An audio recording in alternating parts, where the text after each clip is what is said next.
Welcome to the last of our masterclass in Peace. We have the great honor and pleasure to welcome today, within the framework of our masterclass Global Actor for Peace, Micheal Doyle, Professor of International Affairs, Law and Political Science at Columbia University in New York. So, Professor Doyle, today you will close our masterclass with a lecture on international mobility beyond migrants and refugees that will present, I guess, a big project that you started in 2015 on launching the idea of a model of international mobility convention.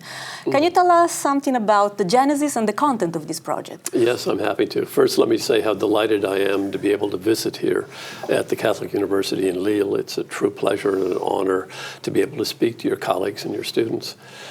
The initiative began in 2015, as you just mentioned, stimulated by what was happening in Europe. That is, large numbers of people seeking refuge were coming from Syria and elsewhere to find a home here. And they met a mixed reception. Sometimes, one found an opening of borders like Madame Merkel did. In other places, they were being closed and fences were put up.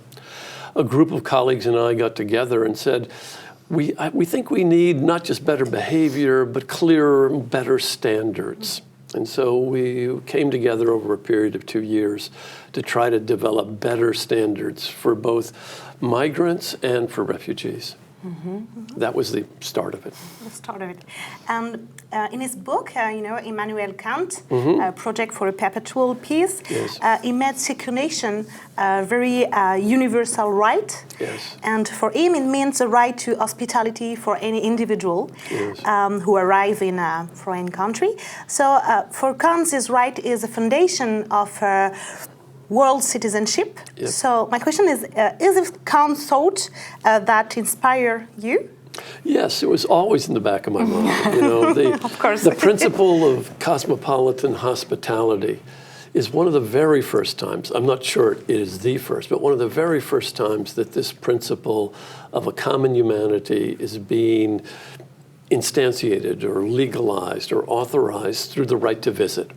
Now, the right to visit is the right to show up at a country and request entrance into the country.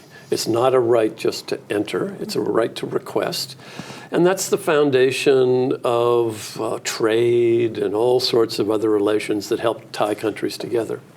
The one big proviso that he introduced, which is in many ways prefiguring or pre-imagining the 1951 Refugee Convention, is that even though a country has a right to say to someone visiting, you can't stay here, you have to leave, there's one big exception to that, and that is that if leaving would put somebody's life at risk. And this is the origin of the famous principle of non-refoulement. That is, you cannot be kicked out if it would threaten your life. And so for Kant, that's very important. So everybody has a right to visit. Countries can say no, unless pushing that person out risks their life because they'd be persecuted in some other place. So it was inspired partly by Kant. Yes. But the convention seems in any case to broaden up the potential audience of this right to mobility, maybe yes. we can say. Exactly. And I was wondering, what are the stronger resistance that you find when you discuss this project, and particularly, I guess, with states? Yes. The strongest resistance comes on one particular principle that we thought was very important, and that is that while we support 100% the 1951 Refugee Convention, which gives one a right of non-refoulement on grounds of if you're being persecuted on race, religion, nationality, political opinion, social group, that's good, it's great, it's a landmark of human rights law, but it's a bit too narrow. What about somebody who's fleeing a civil war that's not directly persecuting them, nor are they being persecuted on those 5 grounds, and instead it's just dangerous? Or what about criminality? Gangs have taken over your neighborhood. Or going even further, what if through climate change or some other source, a huge drought has descended upon your country and your farm has just dried up and disappeared?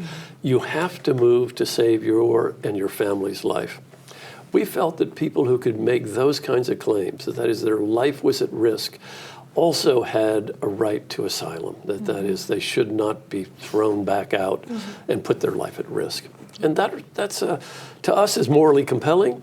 To almost every government on the world, that's a step too far, a bridge too far. It's something they will not, at this point in history, accept.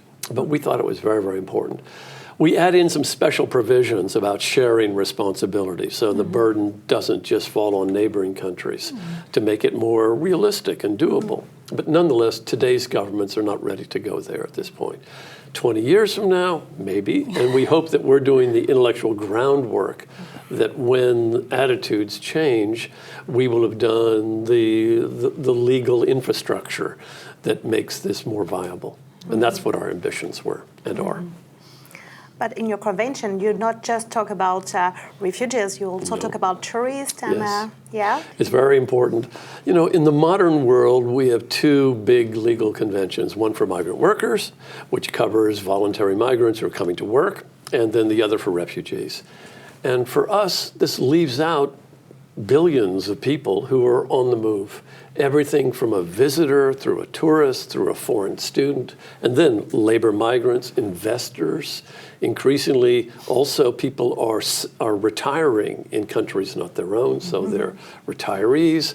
And then we move to the humanitarian side, the forced migrants, the refugees, family reunification, all of these kind of concerns.